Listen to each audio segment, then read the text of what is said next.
Hey everybody, listen up. I got mega huge news. Meat Eater Live is heading back out on the road. That's right. Join me and the crew. Clay Newcomb, Cal, Yanni, Spencer's going to be there. Phil the Engineer's going to be there. Meat Eater Live headed back out. Now, when you get every ticket, okay? Every ticket you buy, you get a signed copy of our new Meat Eater Outdoor Cookbook. This tour is celebrating the release of the book. Buy a ticket, get a signed copy, Meat Eater Outdoor Cookbook, wild game recipes for the grill, smoker, camp stove, and campfire, which I'll point out is a $38 value. Here's where we're going to go. April 23rd, the Mesa Art Center in Mesa, Arizona. April 24, the Balboa Theater in San Diego. April 25, the Grove in Anaheim, California. April 27, the Crest Theater in Sacramento. April 29, the Union in Salt Lake City. April 30, the Egyptian in Boise. May 1, the Wilma Theater in Missoula. May 2, the Bing Crosby Theater in Spokane, Washington. May 4, Revolution Hall in Portland, Oregon. And May 5, the last day of the tour, Pantages Theater in Tacoma, Washington. For tickets and more information, visit the events page at themeateater.com. Hope to see you at the show. Hey, this is Tyler Jones, and you're listening to the Element Podcast.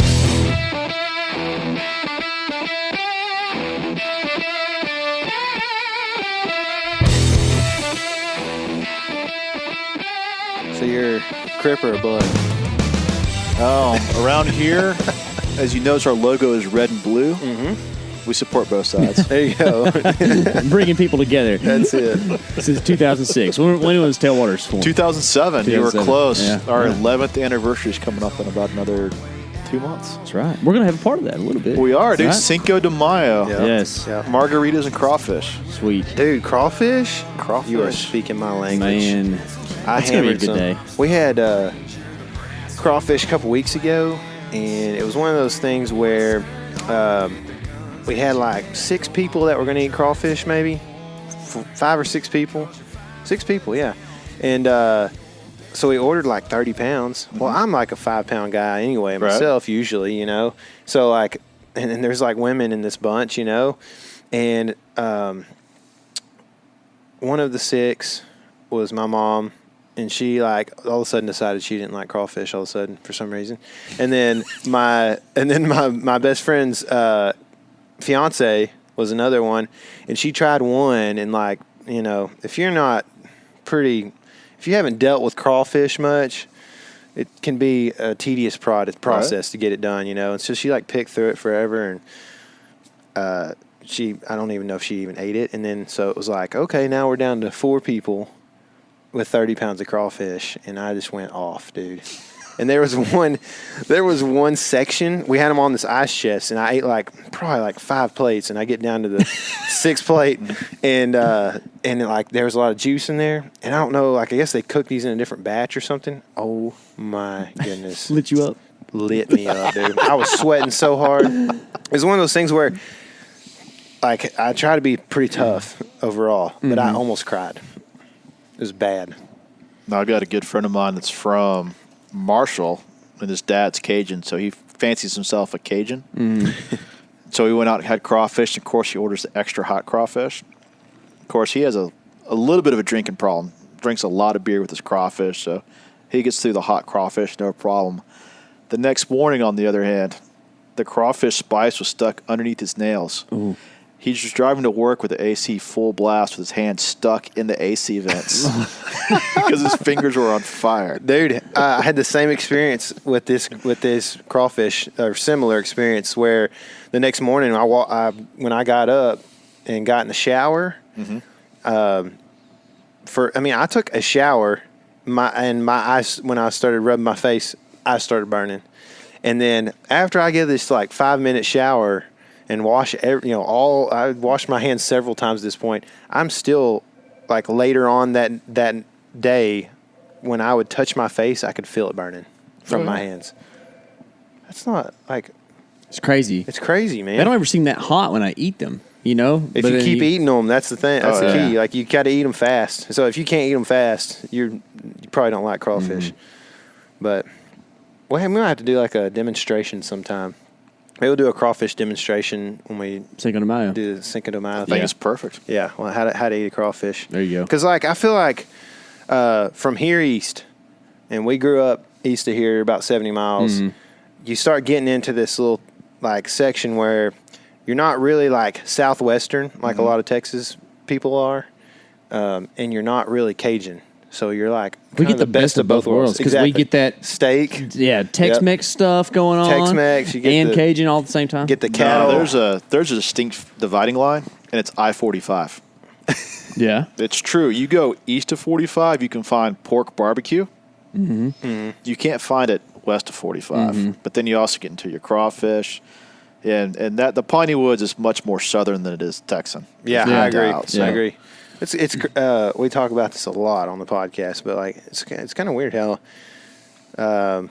Texas gets lumped into certain Yeah. cultures and stuff sometimes, and it's so regional. Yeah, though, people you can't know? grasp how big Texas is. It's not, and I was thinking about this actually on the way here because we were driving through different parts of the state, really. Yeah, over 70 miles, you can see different terrain features and stuff. And I'm thinking, as I've grown older and experienced more things and traveled more, which is kind of what we're going to talk about today, the more I realized that I don't look at things as state lines. When I was a little kid, it was really cool to cross the state line. I was like, I'm in Louisiana, Yeah, you know? yeah. But like, Nothing who ca- changed. It nothing Well, it changed. looks you know? just like home. Yeah, exactly. But like now, as I'm older, like every time that like the region changes, you know, you go from piney woods to Blackland Prairie to, you know, cross timbers to where we are now. We're in the Trinity River bottom. You know, like you start noticing that that's kind of what really matters as far as like an outdoorsman goes. You know, because you have different opportunities in all these different places. It's not really like crossing state lines or designating something as Texan or Louisianan or Arkansasian or however you're going to say that one. You know, it's more about like knowing that specific niche or that area and being able to recognize that like things change on a more micro scale than just state lines because those are human creations. Right. Yeah, for sure. I mean, Except for Oklahoma. That's completely different. You feel a little different when you cross that state line. I cross the Red River, I'm like, ugh, I gotta take a shower when I get home. I have a song that will be on my next album about that. Actually, it's a positive note though. Oh, It's, good. It's not a negative. Yeah. Sorry, Oklahoma listeners. So if you're listening right now, this is our Gone in 60 Minutes podcast, and we've got our good buddy and manager, Yeah, sales manager. sales manager of Tailwaters Fly Fishing Company here in Dallas, Texas, and we're in the fly shop. Yes, But we are. The company. We're in the lounge area of the fly shop, surrounded by our beautiful bar. Yes, and So- so you're listening to Sean Polk, and we have a different side to Tailwaters than this shop right here. So what's that? So we have the retail side, which you guys are sitting in right now, but we also have a full-on travel service. So we are basically travel agents for approximately 40 lodges, primarily on the international side. We do have a trip to Louisiana for redfish and about 8 places in Alaska, but we also represent Mexico, Belize, Bahamas, Honduras, Bolivia, Brazil, Argentina, Chile, Venezuela, when things are good down there, along with Russia and the Seychelles Islands in the Indian Ocean. Those are Man. all places. Talk about the list. Yeah, those are all places. Is that are on the list. Kamchatka in Russia? Yeah, Kamchatka. I forgot Brazil too. Yeah. I might have said that one. Okay. So, yeah, but yeah, we're definitely not the biggest one out there as far as fly fishing travel, but we do represent the same spots as all the other companies do. So, of all those places you just listed, how many have you visited personally? I think my total is only up to maybe 6 or 7. Yeah, So, that's awesome. Bummer. yeah, I know. Though I like to say there's a couple bucket list trips. I have been on one of the bucket list trips. Yeah, So we'll talk about that one here. Sure. Cool. Down the road. So our plan today is this is our 60th episode, and 60 is a weird number. It's not like 50. It's not like 100. Those are round numbers. But 60 splits 3 ways pretty evenly. And Casey and I being very poor and not working at fly shops and fly companies, have not maybe done a ton of traveling. And so we needed some help. So we brought Sean on to do this for us. And he's going to have some incredible destinations and tips or ideas why he likes that spot. And we got the same thing going on. So we're going to split it 20 for each guy here. And the first thing that I'd like to do, though, is for us to kind of go around the horn and talk about what our favorite thing about traveling is, or why it's important, or maybe it's not important, but we just like to do it, whatever that might be. So we'll start with you, Casey. For me, traveling does a lot of things, of course. I'm not one of those basic white girls who's like, I love to travel. I don't love it for the travel itself, but traveling has so many benefits. It's just like I've talked to you before too. Like, I don't camp to camp. I camp to hunt. I camp to fish. I do all these things, and travel is like a means to get there, right? And when you go to these places, you can learn so much that you can take back with you and apply to everyday stuff, whether that's your outdoor lifestyle or your life or just people you encounter or whatever. You have all these experiences that help you build who you are. And that's kind of what I really see as a benefit to travel. And then kind of more on a outdoor scale, it's crazy how you can go to places and learn about like a quarry. So like whether you're fishing or hunting or whatever you're doing, how that can teach you so much about the thing that you get to do back home all the time. So like, for instance, I go to Colorado and fish. I can learn a lot about what it's like to come back here and bass fish in East Texas and apply things that I learned there to what I get to do often. So that's kind of my thing on travel. And I like to eat a lot. So traveling and eating are kind of, they go hand in hand. Eating's good for sure, man. Yeah. What about you, Sean? Well, I think part of the whole travel thing is, like Casey said, it's a means to an end as far as going out and finding new species. For me, most of my travel has been centered around trying to catch a new type of fish. Yeah. And going someplace I've never fished before. So there's that cool thing, you're checking off the list of species that, I've never done this before.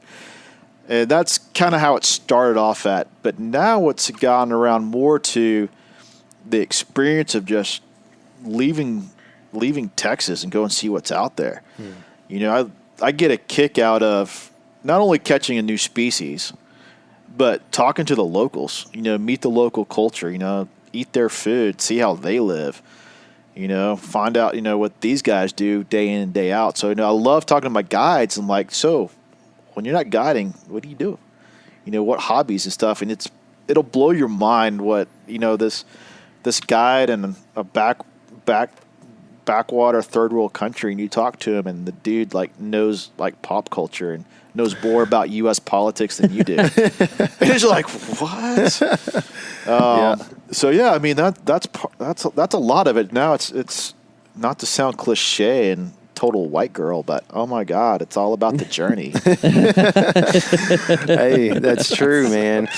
But yeah, that's it. That's part of it, dude. It's see some cool stuff out there and you leave your comfort zone. Yeah. Oh, I agree. I mean, for me, there's I'm in agreement with what you guys say, and there's a lot to it, man. There's more to it than even we've had the chance to kind of lay out for the listener so far. But one thing I've talked to you about this before. A lot of my friends or guys that I weren't even great friends with, but we hung out in school or whatever, in high school. A lot of these buddies of mine from high school, I'll see them. I moved back now to more towards where I grew up now. And I'll see these guys around town or something, maybe the convenience store. I saw one today when we stopped to get gas. And, I'll say, hey, what's going on, man? What you been up to?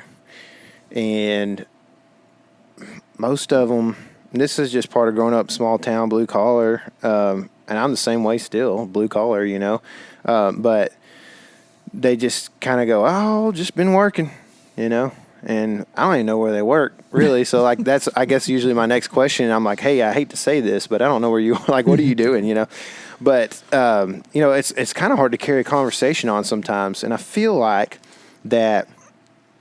You know, I've got a list here of 20, like we said, places, destinations that I think everybody should either go or not go. But through the band, I traveled all over the place, you know. I mean, because I didn't have to pay for it, you know. So at least not often. and so that, you know, I have like a ton of experiences. And so like I feel like anywhere I go, whether it's talking to one of my high school buddies or hanging out with you, Sean, or if I'm, you know, when we come to the shop in a couple months and meet people that are here, you know, just being a part of this, you know, grand opening celebration anniversary, like I'll have something that I can relate to a lot of different people. And, one time I saw something like that too, you know, and it was really cool, you know. Or, yeah, I've been up there to Minneapolis, you know, we went this last summer, you know, just things like that. It kind of helps you be relatable and carry on a conversation with people that normally, like I said, even these guys that I grew up with, like I can't even carry a conversation on them sometimes because there's nothing going on in their life really other than just work, and that seems to be the most important thing because they always tell me that, you know. So that's one thing that I like about traveling, and I still relate to my buddies there, I guess, because I'm still broke. But I choose to. They actually have more money than me, like no doubt, because they're hard workers, you know. Well, but if all you ever do is work and you don't spend any of it, you're gonna have some. That's the way I think of it. You know, it's like, I mean, I can sit here and work a lot, and I'll have some money and have like that financial peace, you know, and. Yep. But I won't have the experiences. So, you know, one way or another, what are you going to have? You're going to have money, or you're going to, you know, and some people have both. So these are the people that book with Tailwaters Company. Well, it helps. Oh, yeah, for sure. So that's why I get to go travel. It's not because I'm making it rich at the fly shop. Right. It's that I've been given a lot of really, really cool opportunities, and very fortunate that the place where I am that I got to go out and do a lot of the stuff. But for sure. There's a lot of it, though, that I did outside of the fly shop. So, I mean, you can do it on the cheap and dirt bag it. There's no doubt. For sure. We've been doing it for the last several years. Yeah. I mean, it all boils down to, it doesn't all boil down to this. And this is why most of our talking points today will be fishing. Yeah. Because when, like Casey was saying, you go hunt, what'd you say? Something about rats. Tell me that okay. again. So the example I used in the way here was like, you can, you know, hop on a flight somewhere for, you know, $150 round trip and buy a $30 fishing license, fish for 5 days sometimes, you know, as an out-of-state resident, or no, I mean, an out-of-state non-resident. And then if you want to go hunt and have a similar experience, it's going to cost you $300 or $400 for out-of-state license to go do this thing, and then you're going to have limited access and limited opportunity because it's so much harder to hunt. You got to get your weapon there, and then you only get to shoot one thing usually when you go do stuff, as opposed to fishing. You can show up, hop off the plane, fish the creek next door. You know, like, it's like that fast. Your actual statement was you're going to spend $120 to kill a rat. That's right. That's what it was. Yeah. I said you're going to buy a small game license for $120 to shoot rats. That's you know. So like it's definitely cheaper to do the fishing thing overall. I mean, I'm sure you've been to some pretty exquisite lodges, or you guys probably book some, you know, that you get you might have had a chance to go with some guys that have done that thing, or you've at least seen it pretty, you know, somewhat firsthand. And I mean, it kind of does come down to, like, you know, do you want to spend $50 or more a night on a hotel, and on a 3 or 4 or 5 day trip spend, you know, $150 to $250 extra, or do you want to camp and sometimes do that for free, you know, right? Or cheap. And so, like, those things, that's one thing, and you do that like over the course of like maybe 3 or 4 different things, and you start saving, you know, $500 on a trip, and you go and do something for what you could make in a day or two working, you know. And so you gotta choose how you do it. But you know, I think from this point, man, I think it's a good time for us to step in and start telling the listener what we came to tell them, and that is we've got destinations in mind that we either can say that's a great place to go or a great time to go do this at that place or that area, or don't go do this. And we've got a few of those. We actually had one that we all three chose. We were like, this is a bad situation right now. Which is funny because that's like the one place you expect to be on the list of, you yeah. should try it. Like, Yeah. nah. I didn't want to offend you when you told me, you're like, do y'all have this one on there? And I was like, yeah, did you pick it good or bad? I did the same thing. I was like, you should say good or bad. Yeah. And we all were agree. Because I don't want to go and roast this place before when you're thinking it's cool. That's the only one there's another one I'd roast, but not as bad as that one. Yeah. I try not to put too many of the bad And I'm ones going to on let those guys say that one. Y'all can figure it out on Yeah. your own. Tease, Because you I got love that one. every place. All destinations are great. They really, I mean, they really are. I think you got to have the experience of like a bad situation sometimes to kind of grow and to learn something, you know. And I mean, you got to remember that sometimes, like what we think as adults, like at this point in our outdoor journey, as being like kind of rough and not really a great place, as a 10 or 12-year-old, you might think it's awesome, you know, and like, because that's how small your world is. But then as you travel and you do all these things change. We talked about that recently, I think, something like that. The Ram. Yeah. Yeah, that was a cool thing back then. I looked at that picture last night, actually. Yep. Yeah. So, anyway, one thing before we get going here, I want to say is this place is awesome. Yeah. If you haven't been here, Thanks. it's in Dallas, Texas. It's on the west side, but the east side of the Trinity. The Libby's in the backyard. We're in West Dallas on the east side of the Trinity. That's right. Basically, we're in the design district in between downtown and the Trinity. Exit Continental, right? You can do that. That'll Yeah. take you just north of the jail. But if you can think of Irving Boulevard and Oak Lawn. Okay. little Better bit access. closer. Gotcha. Cool. We're on the a little bit rougher side of Oak Lawn, though. Hey, it's exquisite in here. I mean, there's just like, they got all kinds of gear. It's huge. I was shocked when we first came in here. First time I had been here into this location was at the Full Draw Film Tour last year. And I like the photography in here. It just makes you, like, when you come in here, you're automatically like, take my money, you know? Like, That's what we're here for. That's And, exactly. if nothing else, I've got free cold beer every day of the week. They're just lucky people here that get to work here. But they got cool swag, cool hats, cool everything's. I mean, even the sales managers are pretty cool. Most of the time. Most of the time. So, anyway, we'll get to going here. You know, the first person that I want to go is me, and so I'll start us out. And I'm going to start with my big dog here. We're going to go through, like I said, destinations that are worth going to and destinations that you probably should stay away from. So I don't know exactly how that's going to work out, but we're going to just go. And so Sean will be right after me, and we'll just keep a little round robin going here.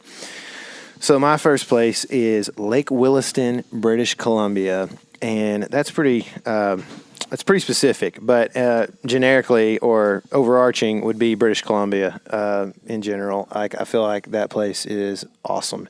I got to go film a sheep hunt the last 2 years up there, and the lake is the 7th largest in the world by volume. And man, we saw stone sheep, grizzly bears. We had like kind of a grizzly encounter, like 300-400 yards. You know, he took off. Luckily. The black bears are like coyotes to them. I mean, they're just, all the residents are like, and the guides are just like, yeah, we just shoot them every chance we get, you know, and it's all the time, you know. So we got to see, I saw a wolf both years, a black wolf. Oh, dude, that's awesome. Yeah, it was incredible. Just the experience there, beautiful country. And it's close enough to society that you don't feel super, like locked out of, you know, I mean, if you don't want to get lost, but you can get lost pretty quick. Like, you definitely don't want to miss your flight in Fort St. John. We did that. Go back and listen. And the lake trout fishing is top notch. So, Sean, what about you? Well, I was going to start off with my first one, but I think I'm going to save that for a bit later. Okay. A little teaser. Mm-hmm. So, the Battenkill River in Vermont. Oh, cool. So there's a certain like mega fly fishing company that has bat and kill this and bat and kill that and bat and kill everything. So I used to work for that company many moons ago and got to go up there for some meetings and got to go fish that famed Bat and Kill River. Super beautiful river. Horrible fishing. Oh my goodness. The locals are like, yeah, if you catch something out of here, you're going to be doing pretty good. So. Oh no. Yeah, it's a beautiful river though, but yeah, I got to fish the owner stretch, as they called it. So you thought, oh man, this ought to be pretty good. But yeah, really?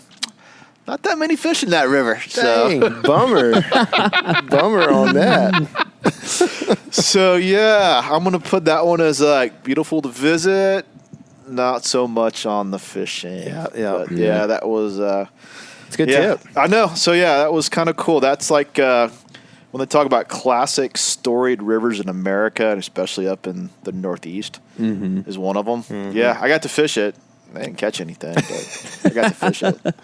Cool. Yeah. Well, I'm going to bring it a little closer to home, at least in our state. Okay. Terralingua, Texas. If you've ever been to Terralingua, Texas, you Dude, wanted did you fish to get like there. a ditch out there? Okay, There's so no water. This isn't fishing. That's the key. But neat thing is, I was on top of a mesa in Terralingua, Texas. There's a pila up there, like a water tank. There were little catfish swimming around that pila. And this is way up on top of a desert mountain. So I don't know how they got there. I didn't have a rod, but it would have been cool to catch one just so you did it. But I was out there with work, actually, and got to hunt some javelinas. And, man, javelinas are a vicious creature. Like, by far, the meanest thing I've ever hunted or messed around with. Like, Really? Don't want to jack around with them. But it was a really cool place. And the javelinas, like, are just kind of like the way to get you there, but the scenery and the beauty of that far West Texas stuff, it's just unreal, man. It's unreal how cool it is out there. And now that the bighorns are kind of making a comeback, and that's actually kind of why we were out there, was with the bighorn restoration stuff. And it is just so cool to get out there and be in a place that it feels so empty, but it's a good empty. It's a really good deal. Cool, man. That's awesome. From there, I'm going to take you to northern New Mexico. It's a place called Valledal. Yeah. It's fake. It's like... Isn't that Val Kilmer's place? I don't know. This was originally, I believe, an oil company. Maybe, who was it? An oil company, like owner, like one of the big ones, like Chevron, Shell, something like that. I can't remember. Owned this and owed a ton of taxes, and I think it ended up coming into the New Mexico fishing game or whatever, the National Forest System or whatever. I don't know exactly the story there, but man, this place, it's everything's green, everything, all the grass. There's clear flowing, beautiful rivers that are just kind of amber colored. And creeks, rainbows every afternoon. I mean, you will see a rainbow. It's going to rain, and you're going to see one. I mean, rise into dries or what? Yeah, Rio Grande cutthroats. Okay. Rio Grande cutthroats would rise to sky. dries. Yeah. Rainbows in the skies. Rio Grande cutthroats underneath the skies. Yeah. And they would rise to caddis and hoppers pretty cool. well. We had a kind of a rough go at it. I've heard it's like 100 fish days could happen there, but we didn't really have that happen. Is that all public or? Yeah, it's all public right in there. Okay. It was 35 miles from pavement where we were at. Oh, I mean, man, that's awesome. Either way, it was unreal, dude. Like big elk. We saw elk everywhere. I mean, So y'all got me stuff. I got to add stuff to my list of stuff to do now. yeah, it's going to happen. Thanks. The listener has their pen and pad out, hopefully. Tell my wife our bank account's about to get a little bit smaller. That's it. Mine can't go much smaller, so I can cut it in half and I'll have $16. There you go. No, that's about all I had to say about that. And we did see Merriam's turkeys, and we actually have a video called Valley of Life that's on the internet from that trip, and you can see some of the time lapses, some stars, and just day time lapses and stuff. It was just beautiful. Well, cool. I'm going to continue the New Mexico theme. Mm-hmm. So outside of Pecos, New Mexico, which if you go to Santa Fe, Pecos is about 20 minutes east of there, and then you go to Pecos, then you go about 45 minutes off the pavement, up and down Forest Service roads, get to a place called Cow Creek Ranch. Set up in a valley, about 4,500 acres.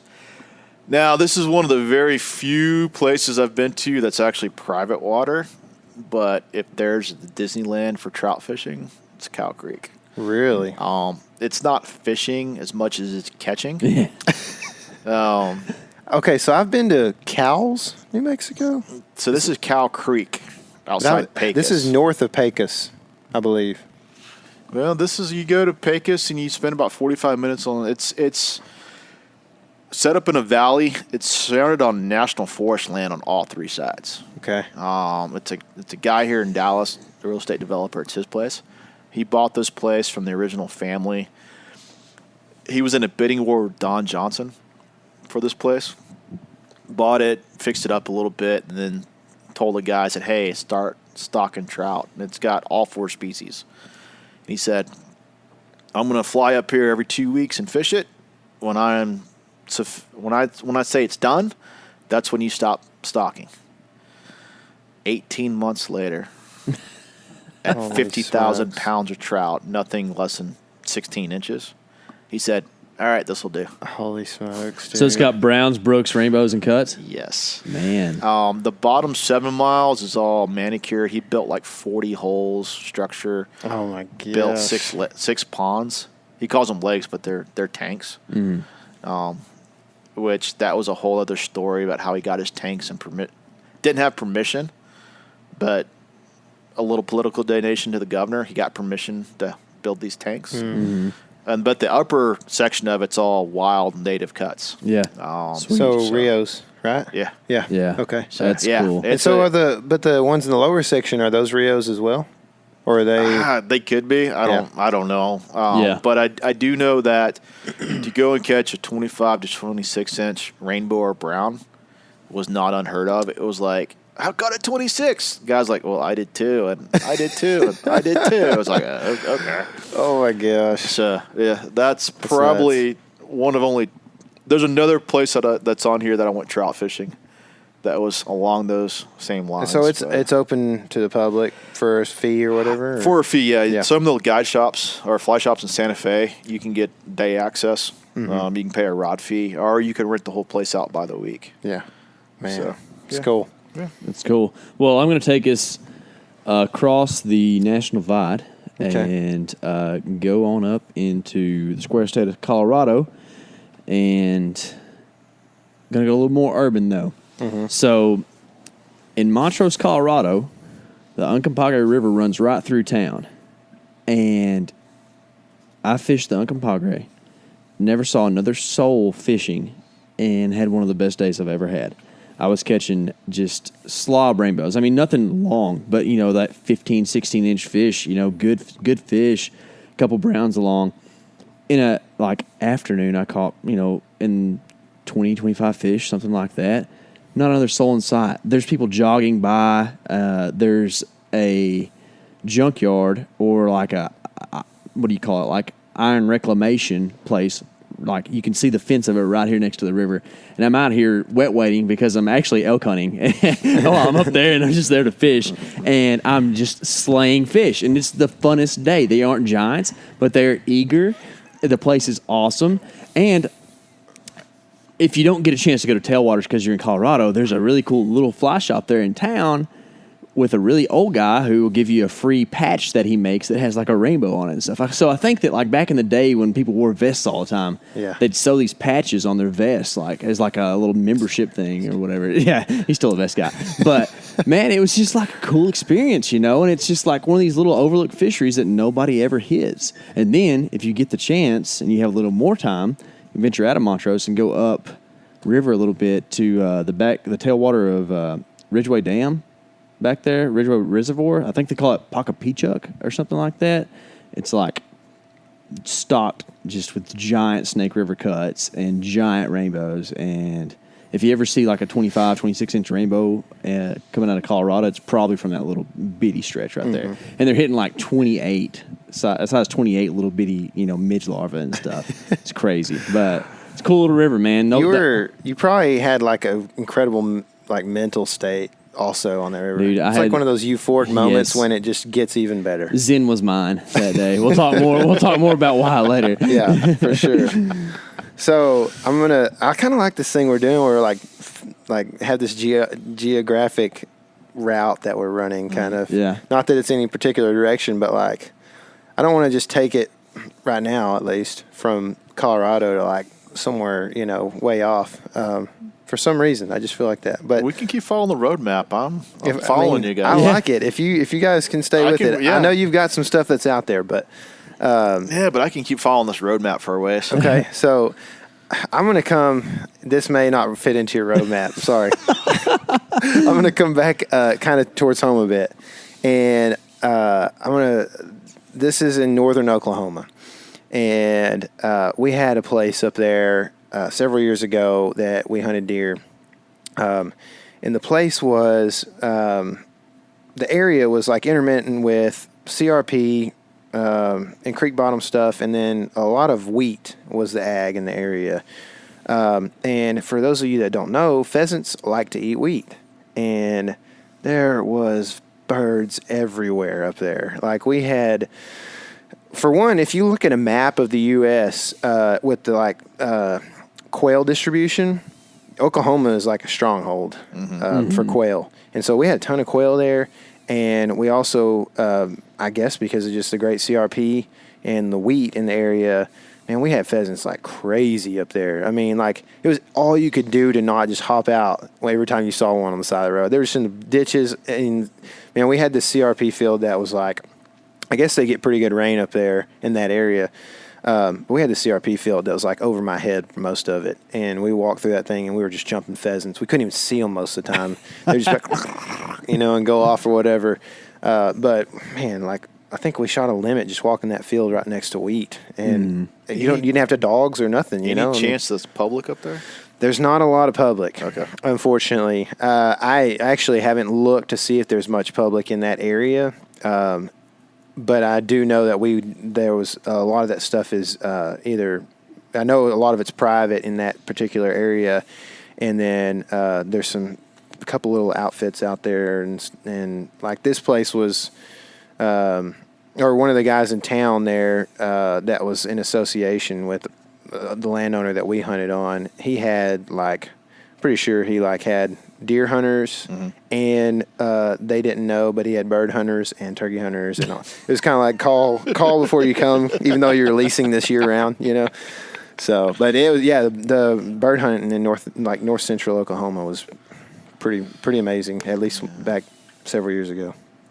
All right, gonna put that on my list of places to take my dog next year. You got a bird dog? Yeah, I got a Brittany, man. Dude, cool. I got a French, that's what I want. A French Brittany. I don't know about all that French stuff. stuff. I don't know what that means. They're smaller, and they're like, mine's tricolor. Oh, that's cool. He's speckled red and black and white. Oh, cool. That's pretty cool. Smaller, yeah. That's cool. Tobin is his name. Tobin. That's my bird dog. All right. See, we can have whole other conversations. We could. All right, so I'm going to bring us back on the road map we were going earlier. Okay, yeah, take us back out there. So, Steamboat Springs, Colorado. On, shoot. Man, I forgot the name of the river. Oh, Yampa. The Yampa. Yeah. Yampa. So, you got the Yampa, but on the Yampa is the only private tailwater in Colorado, Catamount Dam, which is just below Stagecoach Reservoir. So, like I said, I get to do some really cool stuff with my job, and this is one of the cooler things I've done. So, we got to go up there, checking out this ranch one time, and the guy's like, "Hey, so if you guys really want to do some good fishing, we can go to this other place. You have to pay a rod fee, but we got you guys taken care of. We're going to put you out here." Cool. This was in February because I remember it was over Valentine's Day. And did you have a wife? Not at the time. It's a good deal. Didn't even have a girlfriend then, so it was Oh, perfect. man. Perfect. But there was 3 feet of snow. We were wearing snowshoes to get down to the river. But when we got there, you had about a 300-yard stretch from the dam to a fence, and that was your section to fish. And the next section was like a mile long, and there were guys that had the next section below us were fishing at our fence, casting upstream. They're like, there's got to be something about this. And the guy's like, oh, yeah, they want to fish this water, but that's the closest they can get. All right, cool. So in the course of the day fishing, rainbows, cut bows, and browns, nymphs, midges, streamers, dries. My biggest fish was a 25-inch cut bow. Man. I didn't move more than 50 yards all day. Because there was snow on the ground, I had a bottle of whiskey that I stuck it in the snowbank behind me. So, yeah, we'd go catch a couple fish, walk over there, take a shot, get back to fishing. Truly, like, holy cow. And I told the guide, so what do I catch them on? He's like, just pick something, throw it in the water. Tired of telling people what to throw. Yeah. So usually I listen to the guide, and I'm like, all right, well, you set my rig up for me. He set me up a big old thingamabobber with an egg and a San Juan worm. And I just looked at him and said, you got to be kidding me. He's like, no, seriously. This is all you trashy. need. Yeah. So after about 5 fish doing that, that's when I started going through my fly box, just seeing what I could catch them on. Yeah. And that's when I was like, oh, you can use dries in February. Dude. So, yeah. That's Put that so on your cool. list of places to go and experience if I've you actually just want to go catch stupid trout that doesn't take any effort. I don't know if I fished the Yampa River, but there's a music fest up there in Steamboat that I went to in I think 2008. A cool deal, you know, like the town's just cool Like, people. There's a you couple know. Texans that show up for that one. Yeah, there's a few. So I went up there and we skied. That was the only time I've ever skied. Because you get this package. It's like a ski during the day, music at night kind of deal, you know, and that's what we did. And I wanted to work some fishing in, but I don't think we did. But yeah, cool area up there. Yeah. I want to stick in Colorado Sure. and talk about why I was on the level of Zen whenever I was catching those fish last time. It's because I had just arrowed a over-the-counter archery bull elk in Colorado. And if you've never been elk hunting and you want to do it, you want to try it out, there's no reason to go and try to do it outfitted or try to wait until you accumulate all these points to draw a good tag. Like the availability in Colorado, if you're willing to put a little bit of work into it and walk a lot, there are plenty of elk. You went with me last year. We should have killed. Yeah, we should have killed some elk Yeah. a couple times, right?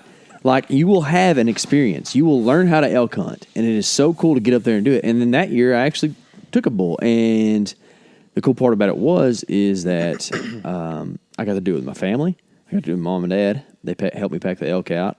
And then I got married that year, and me and my wife ate elk meat for pretty much 11 months and 20 days until I left the next year and didn't kill one. But anyways, it's just a great experience. If you've never done that and you always dreamed about elk hunting and you're able-bodied enough, go and do it because there's no reason to wait. It's not expensive. I did that whole trip for less than $1,000 as long as you split gas with 2 other people. Yeah. And it can be done.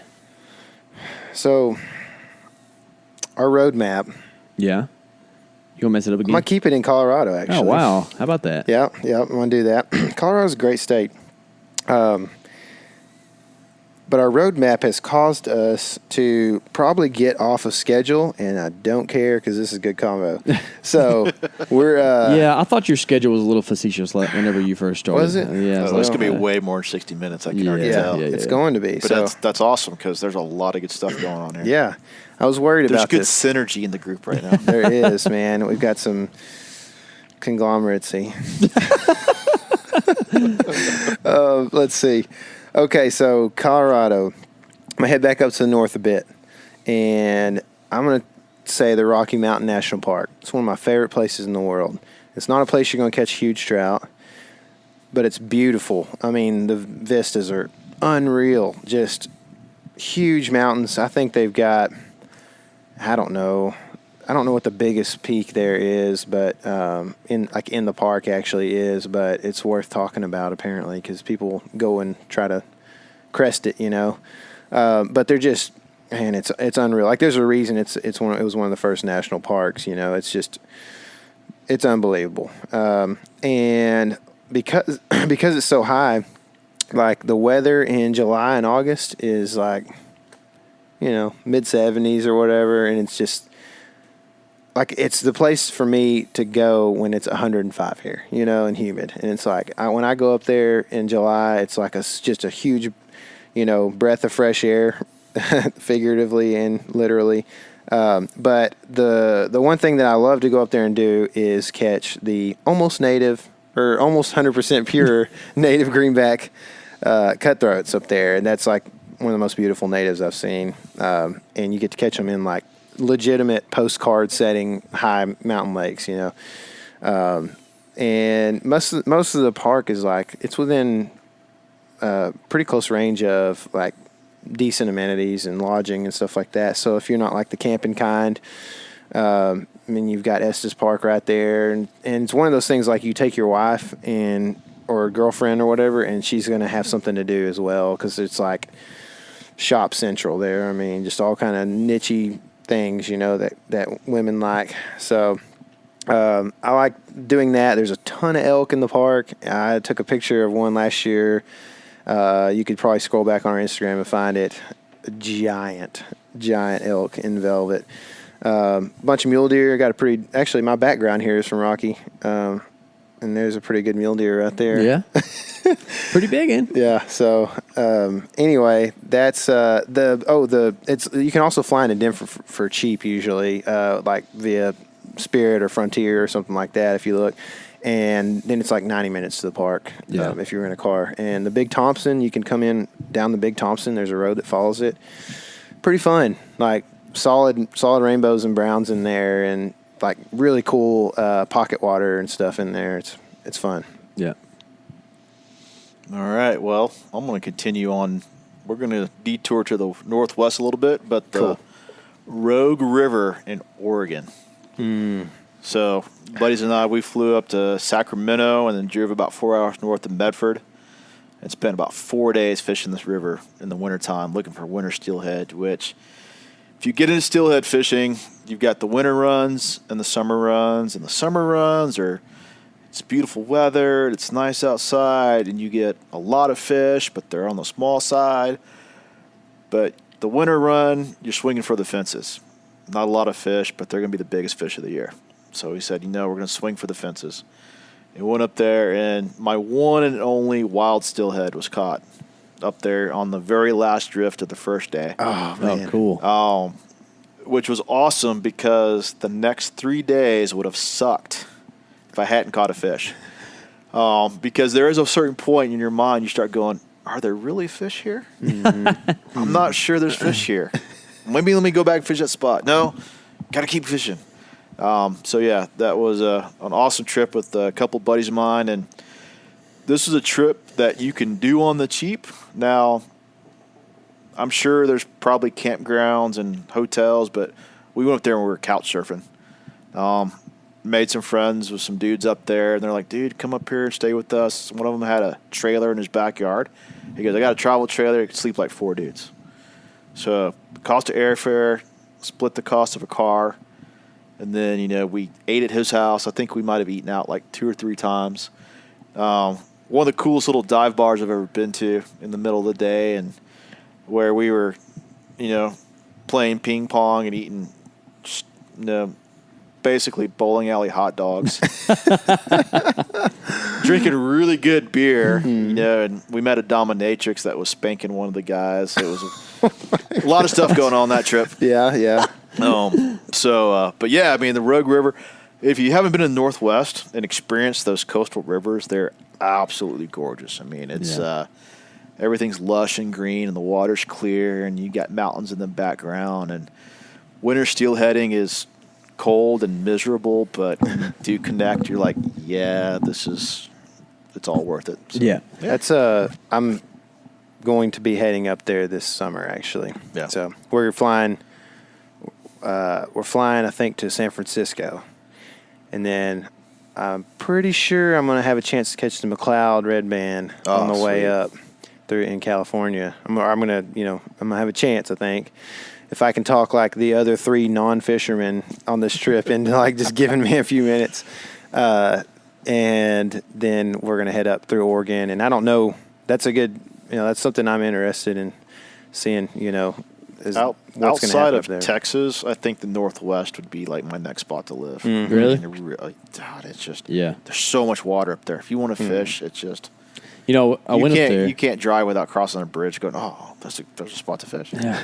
I went up there, how was it, February? I think I went up there in February to alleviate my brother-in-law and his wife so they could go on a vacation for a couple days when we were taking care of kids.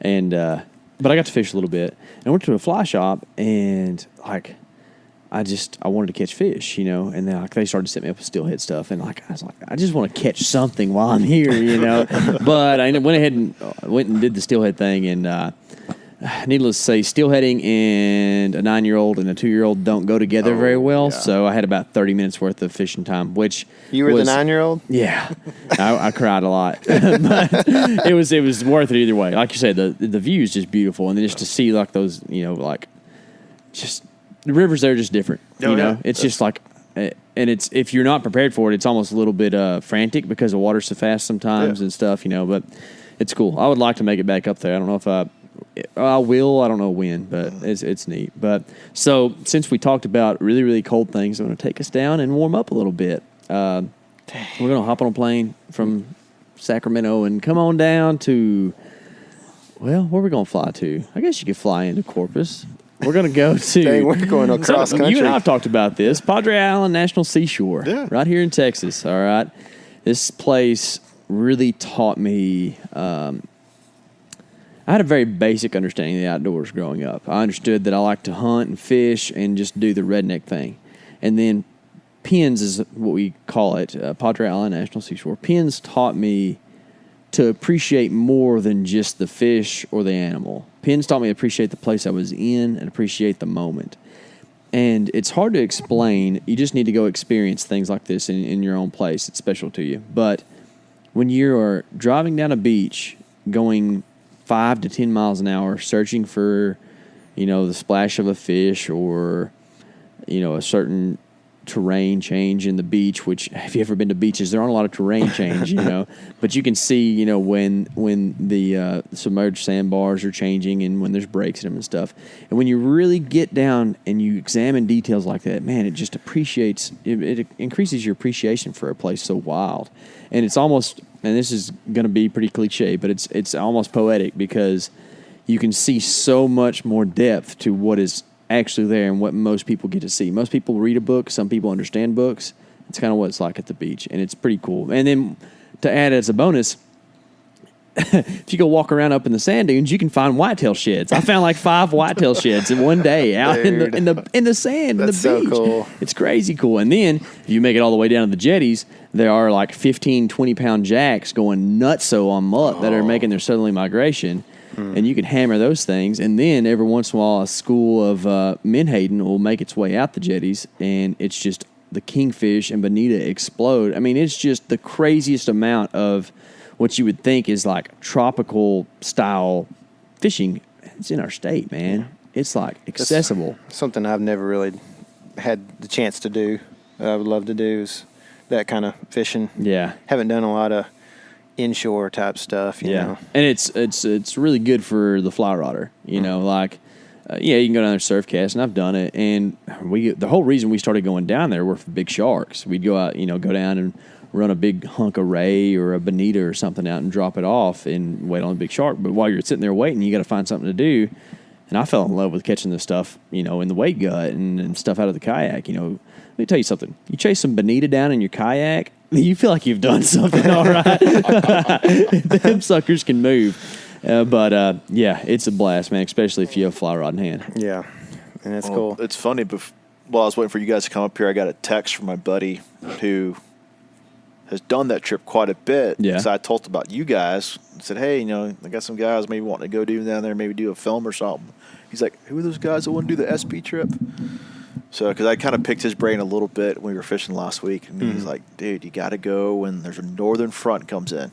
Yeah. When a northern pushes down, because now the wind's coming from the shore, it lays that surf down. He's like, September, October, look for that, and make your run. So it's like, That's all cool. right. Instead of instead of sweating your tail off trying to find In a deer whitetail. exactly. Yeah, not a bad what I you was idea. like, October sounds really good. Yeah. Bow season. Yeah. So maybe like that little bit of September. Yeah. Or first week of whitetail, honestly. It's so hot. That's It's true. so hot. Yeah. I mean, it does kind of stink. 'Cause you Yeah, go but for that's it the all year. first cold front. That's what he's talking about going. Oh, I know. Oh, that's it, true. man. Yeah, if it's Golly. early October, you're going to be wanting to be there. We've had a good time in like mid-July because it seems like that's when the most tarpon are there. I don't know if that's the case or Yeah. not. You probably know better than I do. I but talked to a guy that customer today that I fished with down on Padre. He's got a condo and he goes down there and he probably spends 6 months out of the year. yeah, And he said that he's seen tarpon as late as November. He said the water's 75 degrees right now, so they're already there. Yeah. Wow. Because that's what and we'll talk a little bit about Florida here down the road, but the tarpon migration follows water that's about 78 degrees, roughly. So if the water's already 75 in Padre, those tarpon are starting to filter through. Wow. So it's early, Yeah. but yeah. oh, it can That's, happen. man, that's on the list as a tarpon for me. I've jumped 6 down there. Not on a fly rod, but I've jumped 6. I haven't landed one yet, and believe me, it is an addicting thing. I can imagine. I had like my most epic experience. I may have told this on the podcast before, but I was trolling big rapalas off the back of the kayak, on some decent size, light tackle rods, and jumped a tarpon. I actually was reeling in one of those rapalas and jumped a tarpon from me to Sean, which is like 7 or 8 feet, and the sucker smokes it, and he explodes as soon as because there's tension right away. Explodes, comes up out of the water. It's like a 90-pounder. Comes up out of the water, wham, right on the front of my kayak, throws my Rapala at the same moment. But there's tarpon slime on the front of my kayak, and like as the salt clears out of my eyes, it's just one of those moments when you're just like, like you literally scream out loud because it was just that cool. Such a cool experience. Totally is. Yeah. It's, I talk about tarpon all day long. Let's go do it. Let's go do it. I want to do it, man, so bad. I've landed tarpon in 3 countries. I have not got a Texas tarpon yet. That's Man. the one I'm looking for on my list is a Yeah. Texas tarpon. It's cool, man. I'm jealous. So I'm going to keep us on the road map in the area. Are you? I'm going to head to Port O'Connor. Okay. Yeah. Okay. Mm-hmm. This is a bad one. This is a place not to go, but this is because I probably don't know what the heck I'm doing. And Sean's probably going to be like, "Oh, if you just did this, you could probably catch them all," whatever. But my dad had a friend that's been a friend of our family for a long time. We call him Coach, and he had a boat down there in Port O'Connor, and gave my dad the key and was like, "Y'all go down there and catch some redfish and some trout and stuff." We were like, "Okay, let's go do it." So we took off. Man, I'd never done anything like this, and so we get down there, we get the boat, we hook it up, we take it, we launch it, and we go out. And we didn't know what we were doing. We didn't know where we should go. So we just started we were like, okay, let's not get too lost here in this like marsh grass stuff, whatever that is called. And so we kind of stayed in the open. We found this little like cut where there was like pretty good current coming through these 2 little points or whatever, And so we docked the boat up, walked down the beach. Somebody, I can't remember who it was, caught a puffer fish. I don't know if y'all have ever done that. Yeah. Wait, were y'all on the surf side now? I don't know where we were, dude. You said beach, but you're talking about marsh grass. I mean, Did it you was cross sandy. I mean, there's Were there big waves coming in? no, not really. Did you go through a jetty? Yeah. You'd know if you went through the POC jetties. No, I imagine. no, we didn't go through jetty. Okay. Well, it would be weird to in catch the a bay. puffer in the Yeah, bay. caught a puffer. Yeah. I mean, I would say that's like pretty good fishing. I don't know. They caught a dolphin down in Laguna Madre. Serious? That's on cool. fly, dude. Yeah, it was like a little chicken dolphin. Yeah, still. Or mahi or Yeah. dorado. Yeah. Yeah, in Laguna Madre, they caught like a little Really? baby dorado. That's cool. So, So anyway, somebody caught a puffer fish. Caught a few of these little weird looking fish. Didn't catch any trout, and didn't catch redfish. And so we get ready to head back in that evening, and we don't get far in the boat before we're like, "Why are we not going anywhere?" And the tide had gone down, Bunch of lake fishermen learning about tides. I'm telling you, dude. Hey, that's one of them Did you deals. not see the prop shooting sand behind you? No, it wasn't at the time. It was just really stuck, and so we had to get out and walk this boat for like 400 yards, and finally got back into like a channel or whatever. You know, Find you any oysters along the way? No, I that's didn't. good. You're lucky. Yeah. I mean, and then we it's probably why we didn't find any fish, I guess. But then we took off. We fished the next day, and we went looking for like reds. You know, all you hear about is tailing reds. You know, whatever. They're backs out of the water. Didn't find any of that. I never saw a red the whole trip. Didn't catch a red. And so we were like, man, let's go. Kind of late afternoon, we were like, let's go find some birds, get under them, see if we can catch some stuff. Maybe we'll catch some trout. I had read about that on the internet. So we did that, and we caught a ton of sand trout. Yeah. That were all like a 1/4 inch too small. Every one Also, of they're them. all like 11 3/4 inches. Dude, I'm telling you, man. And we ended up keeping 3. I guarantee you we caught over 100. And we ended up keeping 3. We did see a actual dolphin, the gray porpoise or whatever. Right. Yeah. And he was like hammering sand trout when we throw him back in the water. You know, like he was there. He was there. So I mean, he would like be nowhere to be seen, and all of a sudden you throw a sand trout back, and he'd be just like, whoop, and like you're like a shark, you know, whatever. But it was one of those places like if you don't know what you're doing, and we didn't, don't go to Port O'Connor. Okay. Or probably anywhere in the inshore. Man, I would say that's most saltwater fishing, dude. It's like anything else. It's a learning curve, and you got to spend time on the water. Mm-hmm. So I wouldn't discount Porto just based on that. Yeah. There's a reason why there's a lot of people have houses in Port O'Connor. Mm-hmm. But it just like anything else, man. You got to spend time. Like Yeah, for sure. You probably go out to Lake Fork, do pretty good, right? That depends, man. Well, If it's cats or crappie. Yeah. I'm usually fishing for big fish, so Yeah. I can definitely go out there and not catch one a lot of times. So kind of the same deal. yeah. So Definitely. Yeah, I mean, I talked to a lot of people there at the lodge that I can tell when I get done with the conversation, they're probably not going to catch one. You know, they don't know that they Right. don't. They don't know they don't know, you know? So anyway, that's all I got to say about that one. Alrighty then. Well, I'm going to continue my trek up north to Forks, Washington, on the Olympic Peninsula. I was very, very close to there. Fished the So- Quinault. Oh yeah. Yeah. So we stayed right there. Okay. There's a lodge right there on that river, which is just downstream of the Queets and the Solduck converge, and the Quinault's about 6 miles before it empties in. So some of you might be familiar with a little movie called Twilight, Yeah. which corrupted the town of Forks. It was a sleepy little village before that stupid movie came out. Now it's probably not so much anymore, but for a while there, it was a lot of goth kids running around trying to find vampires.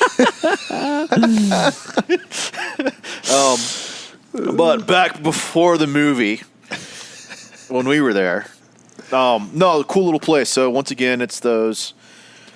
Dude, once again, there's so much water on the peninsula to fish.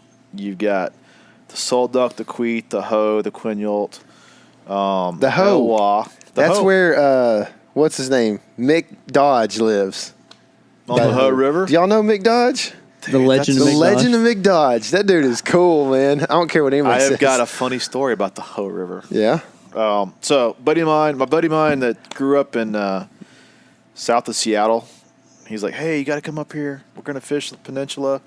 He goes, it's like 2.5 hours from Seattle. I was like, well, let's get pressured. He's like, nah, people over there won't drive that far to fish. I'm like, we do it all the time down here in Texas. He's like, yeah, it's different up there. It's like, all right. So we went up there, stayed in Forks, rented a car.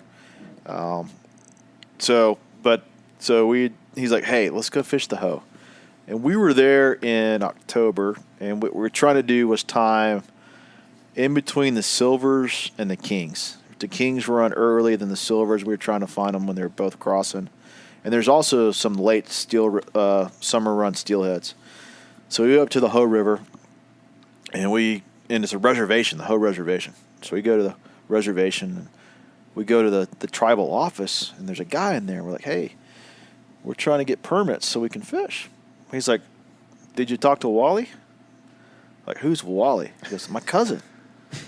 Well, who's your cousin Wally? He's the game warden. You got to talk to Wally. We're like, well, no, we haven't talked to Wally. He's like, well, I'm going to Wally's house. You want to go? Sure. So he starts walking down the street, and we're like, do you want to ride? Yeah, sure. So he jumps in our car, and he takes us to Wally's house. Wally's like, sorry, no, it's closed to non-tribe members. He goes, but you can go across the river, and you can fish over there. All right, fine. So we drive an hour to get to the other side of the river. We get over there, and the river's only like 60 feet across. Well, there's a cast net going a gill net going about 40 feet of the river. This is at low tide, so the mouth of the Pacific is right there. There's gill net, and then us. And we're sitting there fishing and trying to find some fish. And the guys were in the gill net. Oh, the salmon aren't in yet. Okay. Well, we walked up the river a little bit, ran across this Indian kid. He's probably about 14. And we're like, hey, you seen any fish? He's like, I caught like one silver. Oh, really? Cool, man. And I had a flask with me, so I take out my flask and take a chug. He's like, you mind if I get a hit? I'm like, huh? He's like, yeah. Just come over here so my uncles don't see me. I was like, what are you going to do with that silver? He's like, I don't know. Give me some whiskey. It's yours. Okay. So we had salmon that night. Dude, that's cool. He was like every stereotype you could think of. Bartering with a teenager. Bartering with a teenage Indian. Fire water for fish. Oh, man. That's a good song right there, I think. Yeah. But anyway, so I will say that we hit it. The fish really weren't in. They hadn't had enough rain. So I'm going to give this one a can be good, can be really grind to try to find fish. Yeah. So we ended up actually driving back to Seattle, going to a place called Flaming Gorge Reservoir, which is a state park south of Seattle, and we got into fish there. It was like the last-minute deal where I caught a really big king, jumped in the car, pulled up, and caught my flight home with like 5 minutes to spare. It's cool. That's kind of how we were in Minneapolis. Yeah. It was my buddy that he was staying for a couple days, so he had the rent car, so he was in his waders. I was changing out of my waders on the ride to the airport. So, yeah. That's cool. Me and Tyler have talked about actually just for the novelty of it, wearing your waders to the airport and just like getting off and fishing. You know, just like not even worrying about changing. Man. Yeah, it'd be cool. So just don't carry your boot foot. So you know when you go through TSA, you got to take everything off. Yeah, that would be stinky. Oh yeah. Yeah, stocking I went foot's the way to through go. Dallas last time. I went to British Columbia. I went through Dallas and they didn't make us take our shoes off. They didn't do that in Seattle either. I thought that was awesome. Yeah, that's what I'm talking about. So the Wicked Witch of the West, right there. They are. E.T. Okay. So, speaking of forks, we're going to come back and just talk about Fork. Lake Fork, Texas. All right. Yeah. Right here at the hometown. Yeah. So, Lake Fork, Texas. Tyler and I both grew up on this lake and have both caught some big fish out of this thing. And it's not saying that we're good. It's just, I mean, It's a great lake. it's a great lake, and you got to put in the time to catch the big fish. It's just all there is to it. I mean, you can come down here and be lucky and come on down if you want to. You know, you and the 300,000 a year. Yeah, Over exactly. 300,000 a You year, and I the think. other 2,000 boats on the lake that weekend can try. You know, but Is that just during the McDonald's tournament or the rest of the time? dude, there's a tournament every weekend. Yeah. It's there was one this weekend. Yeah. It was unreal. I mean, It's crazy. And actually, it's like the champion or the Skeeter Bass champs. Those are the ones that like get real busy, it seems like to me. But they're all nuts. yeah, it's all kind of crazy. But in my opinion, I like to fish the lake on the hottest days there is. And Tyler's different on this, and I'll let him tell you about it maybe later why. But those bass in the summertime go out, and they're super patternable whenever it's super hot. And they are on a bluegill pattern, and that is what they do. They smoke bluegill between 14 and 21 foot of water all day, every day. And I love it. And it's so much fun when you go out there and actually catch a few fish, you know, because Fork, I mean, if you can get into fish, you're going to catch some pretty good fish. I mean, you're going to catch some 5-6 pounders, which is a good fish. Everybody goes to Fork to catch the 10 pluses, of course, but it's just a good time. But you see the guys on TV, the pros, like if they catch a 4, they're freaking out. Yeah. Yeah, it's just for sure. Like we throw 5 pounders back and don't even look at them Yeah. sometimes, and we kind of take for granted the fact that like across the nation, a 5 pounder is a giant. Yeah, it's a good fish, and it's fun to catch them. And okay, so the thing that makes it for me about summertime, though, the hot summer, is the lily pad fishing in the evening. Dude, it is killer. And you might only catch 1 or 2 fish, but the takes are aggressive, and you're like pond fishing for fish on a world-class fishery that has, I've caught multiple 8-pound fish on topwaters in the Lily Pad Cove in the middle of summer. You talk about an 8-pound fish eating a topwater, it is on. Like that is awesome. What you live for, bass fishing, Oh, that is so awesome. That's cool. For the first several years of my fishing career, I fished a tiny torpedo only. Dude, I was a jitterbug guy. But even when it didn't matter what the conditions were. I'm with you on the Hidden brand lures, but I was a jitterbug guy. Yeah. Jitterbugs. And now it's gone to, Dalberg divers and throwing the old fly rod and that kind of thing. But it's all good. Yeah. I'm going to stay right there at Lake Fork then. Yeah? My go-to, my favorite time of year, the time that I think you should go, Fork is, there's not a whole lot of times when it's not, a good time to go, unless it's the McDonald's tournament. But my favorite time of year is early March. And it depends on the weather sometimes, but you can even, late February, probably the best overall day that I've ever had on Fork was February 22nd. We had like a week hot spell. And when we're talking hot spell, you're looking for really 50s to 60s at night, really. Like the nights are what makes the difference a lot of times on Fork because, you can get 75 in the day, but if you get down to the upper 30s at night, the lake's temperature is still going to stay pretty cold. Kind of like right now? Kind of like right now. Kind of like right now. And there have been some big fish caught at Fork this year. But we had, like I said, in late February, we had a day where we were just hopping along bank fishing in the evening, and in about an hour and a half or two, probably about 2 hours, we had 13 between my dad and I. It's pretty good, Oh, yeah. I mean, if we're catching 5 or more, we're happy in the evening. And so we had 13, and we get back to the back, and it's it starts to get that golden hour, close to sunset. And we look over right across the cove, and I'm like, they're schooling over there. And so this is back in the back, close to a creek bend, and but up on the flat. And they're schooling. So we take off over there, and we start chunking, and in the next 30 minutes, we ended up with 48 total.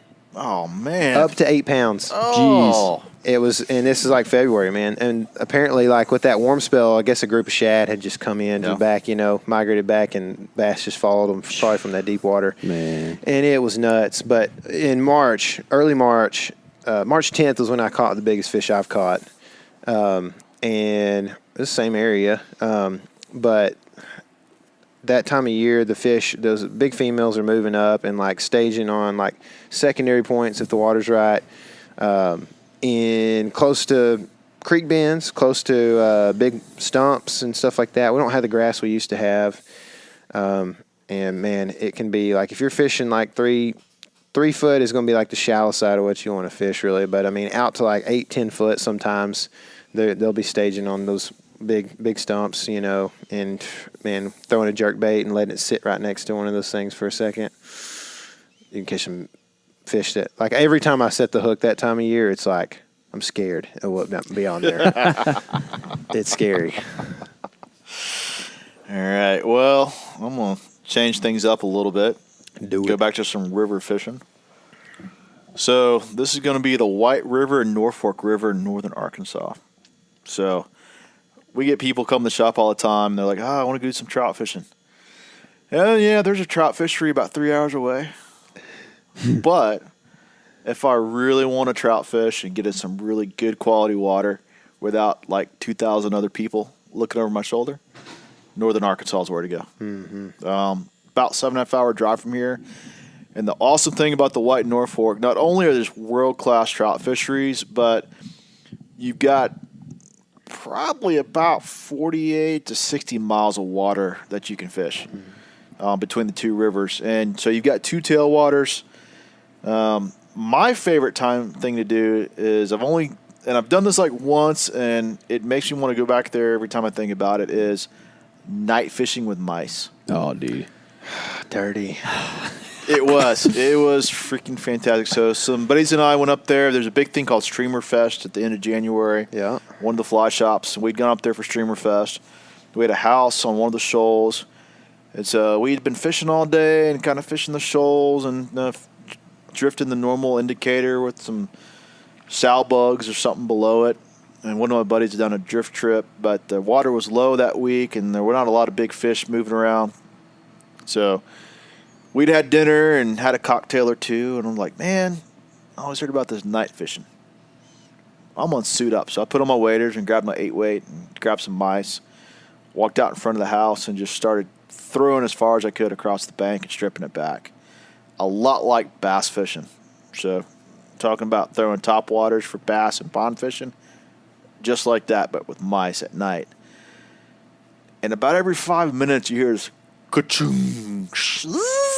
Oh my gosh. Every fish was well over 20 inches. Golly, That I landed. Yeah. And it was about every 5 to 10 minutes you had a strike. And Buddy and I spent about 2 hours. And it was only about 100-yard stretch. We would cast, take a couple steps, cast, a couple steps, and we just kind of did like a racetrack through this like 100-yard stretch. But I think about Arkansas and I'm like, I want to go back just to night fish because that was one of the most coolest things I've ever done. So, yeah. Yeah, That like is that. killer. You got me. You got the same thing you were talking about earlier. Like I'm gonna be spending some money to Now go we up there soon. thinking? And that one, so the cool thing about that is there on the White, there's a state park at Bull Shoals. So now you can camp. Yeah. You can camp at the shoals. And there's a lot of people there, but we went to a place called Wildcat Shoals, which is about 8 miles downriver, river miles. And there's a public ramp right there. Well, just like everything else, you got access to the shoals at the ramp, so you just got to walk in the river, and as long as your feet stay wet, you're still legal. Wow. And you walk just a little ways down, and you get to that one spot where you're at. And I'd say pick a full moon when it's clear, and just throw big old black streamers and mice, and you're gonna find fish. Man, they're hanging out there. Have you fished the shad kill there ever? Man, haven't done that, dude. Yeah. I've fished that wintertime, and I've done a couple trips in the summertime. Never hit the shad kill, and then there's also there's a really good like terrestrial hatch, like big foam hoppers. Really? You can hit that. Man, I've heard it's as early as like March and April, and I've also heard it like in the fall, right before they start to spawn. Because the spawn there is usually November. And then I've heard of a mythical squirrel hatch. Squirrel hatch, huh? Yes. So one of the guides up there that we kind of work with, he's like, dude, there's a squirrel hatch. Like, what? He's like, seriously. So if you ever look into taimen fishing in Mongolia, they throw these big lemming patterns.